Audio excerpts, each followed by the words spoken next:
Good evening, everyone, and welcome to this edition of the Primetime Newscast in the English language on Canal International. And we begin with our top stories.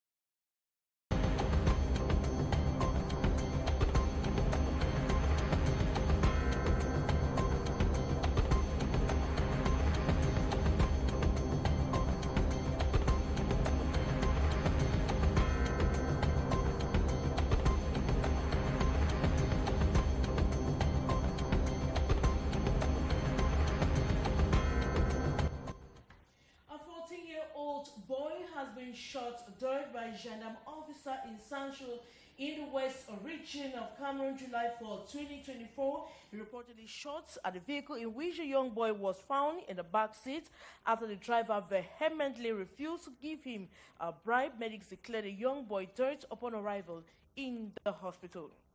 Cabral Libby has referred to the outings of the Minister of Territorial Administration, Paula Tanganji, as utterances that cannot derail them from the political battle. The political analysts and civil society activists have described such threats as anti-democratic, soiling the image of Cameroon. And we equally talk about the indomitable lions of Cameroon that find themselves in Group G alongside Kenya, Zimbabwe, and Namibia. The draw for the next African Cup of Nations qualification campaign set to take place in Morocco was conducted today by the Confederation of African Football. Those are major stories. Details right ahead.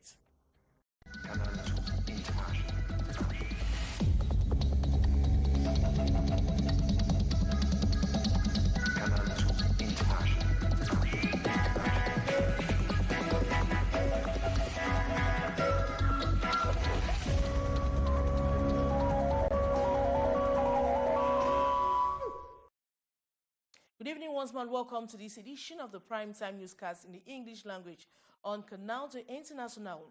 A 14-year-old boy has been shot dead by a gendarme officer in Santchou in the west region of Cameroon. This Thursday, June 4, 2024. He reportedly shot at the vehicle in which a young boy was found in the back seat after the driver vehemently refused to give him bribe. Medics declared the young boy dead upon arrival in the hospital. More on the story with our reporter Gladys Ambu Diba. Shock and consternation have gripped the population of Santchou, located in the west region of Cameroon, following a devastating incident in which a 14-year-old boy has been fatally shot by a gendarme officer at a control post. According to eyewitness accounts, the officer discharged his firearm at the vehicle in which the boy and his family were traveling after the driver refused to comply with the demand for a bribe of 20,000 francs CFA from the officer over a bicycle he found in the vehicle.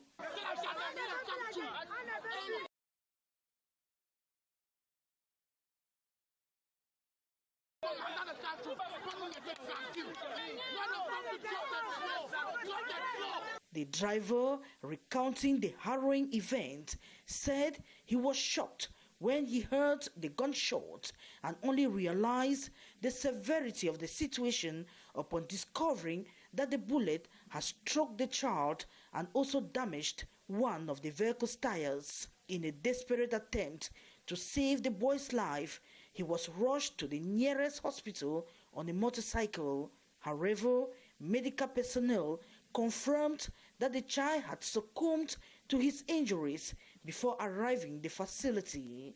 The tragedy deepened when the boy's mother, upon receiving the heartbreaking news of her only child's death, collapsed and she is feared dead. The incident incited an outpouring of grief and anger amongst the local population, who raised barricades and blocked the road linking Chang to Melong. They have fervently demanded justice for the victims over what they have described as a senseless act, while calling on authorities to send away gendarme officers from the control post. Authorities, alerted of the grievous situation promptly arrived at the scene to investigate and address the crisis, but the population insisted they wanted only the governor.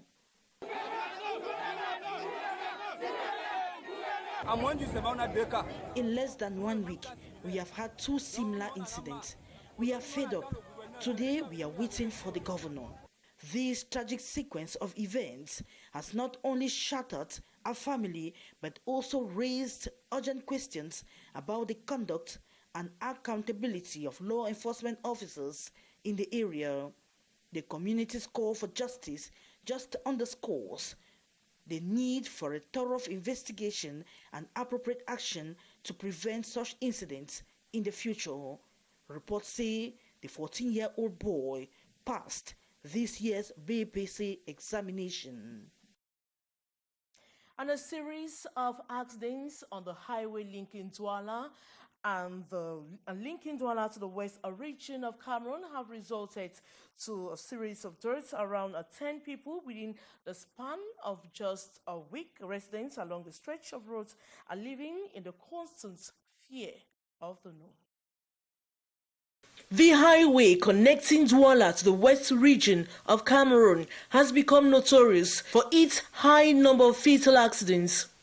In the past week alone, 3 major accidents have claimed the lives of around 10 people. For the residents living along these routes, the signs of crashes and the responsibility of aiding the victims have become all too familiar. It's holidays and we find drivers engaging in at least 3 rounds of driving a day because they see lots of passengers in agencies. Normally, it's 1 drive a day and the rest. It's really disturbing. I don't know if the driver went through driving school. They drive at high speed on bad roads. Local inhabitants cite human error as a primary cause of these accidents. Beyond driver inattentiveness, there are other significant contributing factors. The vehicles traversing this highway are often in poor condition and the road itself is not well maintained, adding to the dangers faced by travelers. These accidents only scare people off the road. It kills the zeal of traveling. We plead with the government to do something. Before, when you engaged in a journey from Penja to Douala, it could take 1 hour 30 minutes. Today, it takes close to 4 to 5 hours due to the bad roads. The recurring accidents on National Highway number 5 have left the local population in the state of perpetual anxiety, struggling with the fear that another tragic incident could happen at any moment. As the death toll continues to rise, the community is left grappling with the urgent need for solutions to prevent further loss of life. 3 suspected rapists were burgled into the home of a gendarme officer and raped. His family have been arrested by gendarmes of the Territorial Brigade of Pumpumere in the north region of Cameroon. The other criminals who have been presented to the press will answer to their actions to the state prosecutor. More with our reporter, Gladys Ambotiba.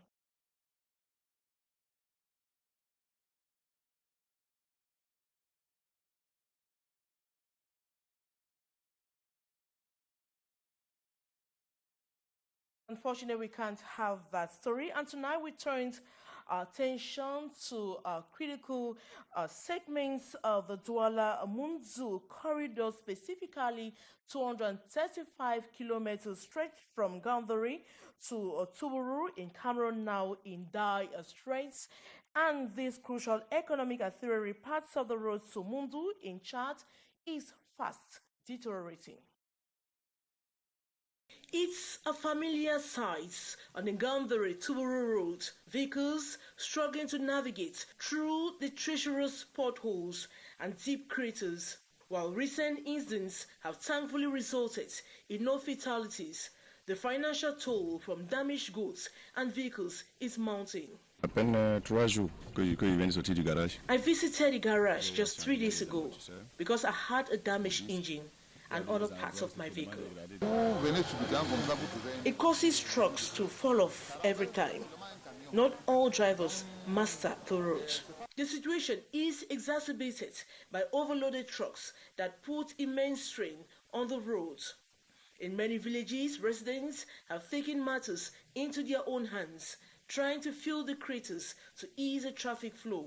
A man died a year of recent, caused by the bad roads. It affects circulation. The roads have not been rehabilitated, reason for the multiple road accidents a year, and it needs urgent attention. The road is not just a local issue, it's an economic lifeline. Cameroon generates billions of francs CFA through taxes and the transport of goods such as cotton, gas, and agricultural products from Chad. The Ngandere-Tuboro roads, a 235-kilometer stretch, has become a nightmare for drivers. The gaping wounds on the pavement desperately needs urgent repairs, they cried out. The road's current state poses a severe threat to both the economy and the safety of its users. The call for immediate intervention grows louder as each day passes. The Minister of Territorial Administration, Paul Atanganji, has told Maurice Kamto that his decision to boycott the 2020 elections kicks him off the 2005 presidential race in Cameroon. He also warns that Jean-Michel Nincho and Cabral Libi for hiding the MP immunity to create disorder within the political scene. He was speaking yesterday while opening a session of the Conference of Governors.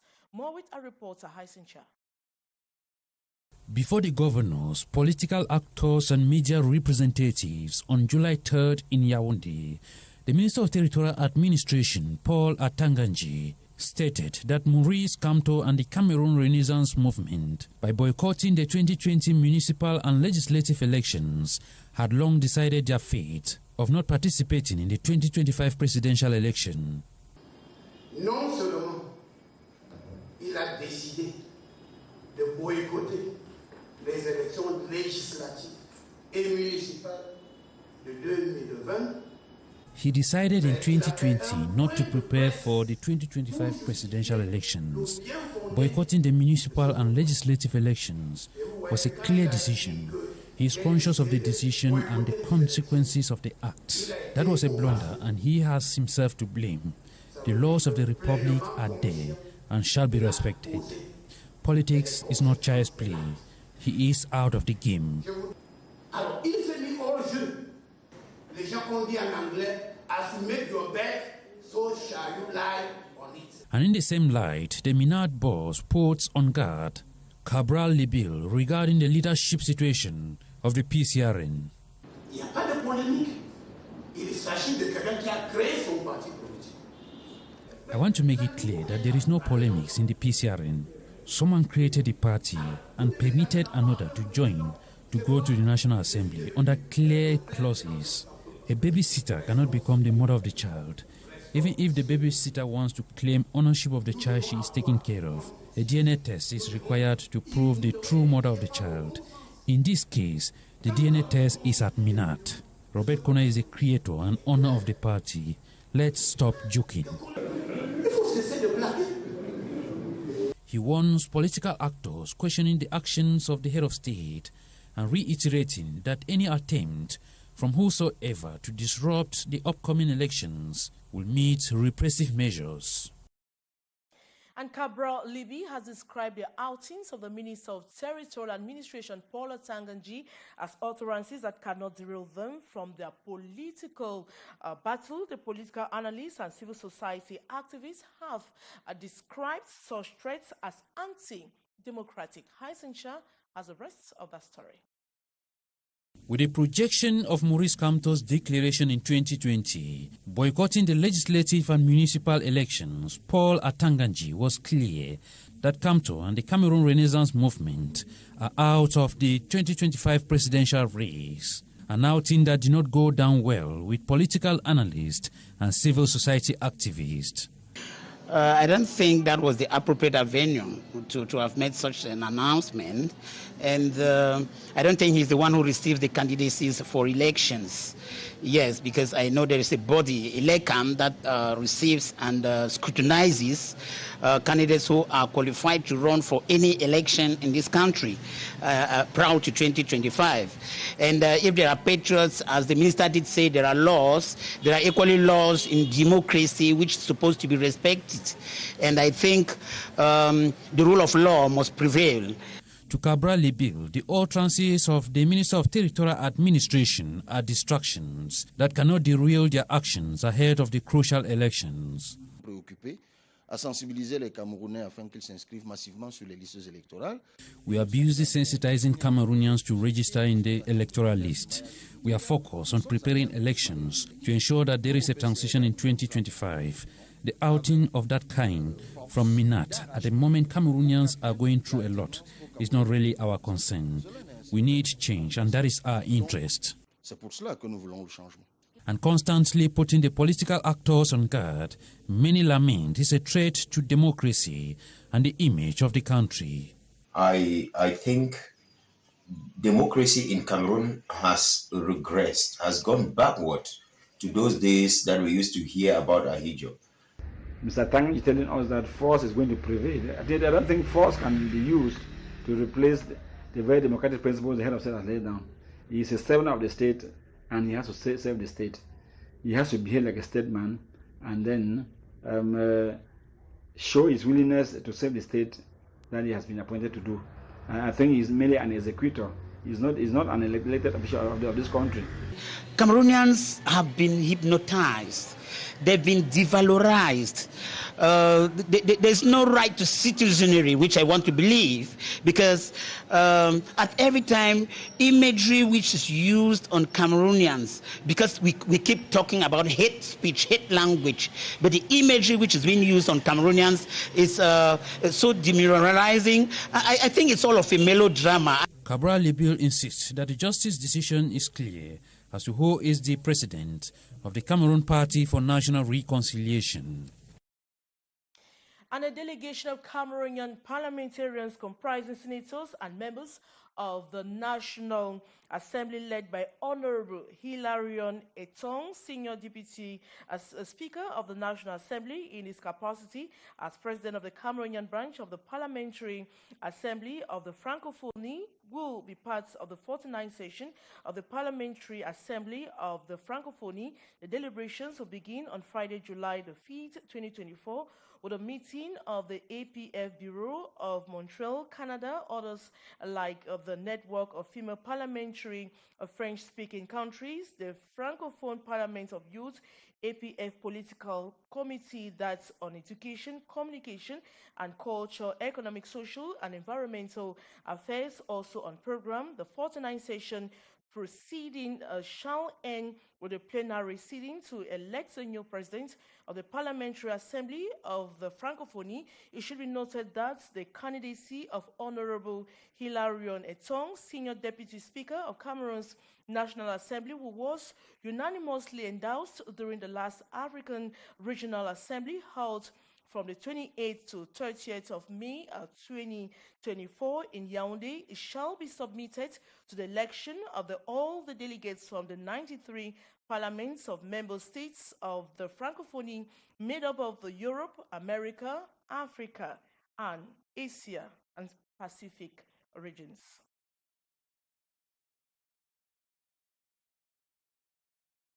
And we now talk sports. The indomitable Lions of Cameroon find themselves in Group G alongside Kenya, Zimbabwe, and Namibia. The draw for the next African Cup of Nations qualification campaign set to take place in Morocco was conducted today by the Confederation of African Football. These countries lacking notable football histories presents a manageable challenge for the five-time African champions.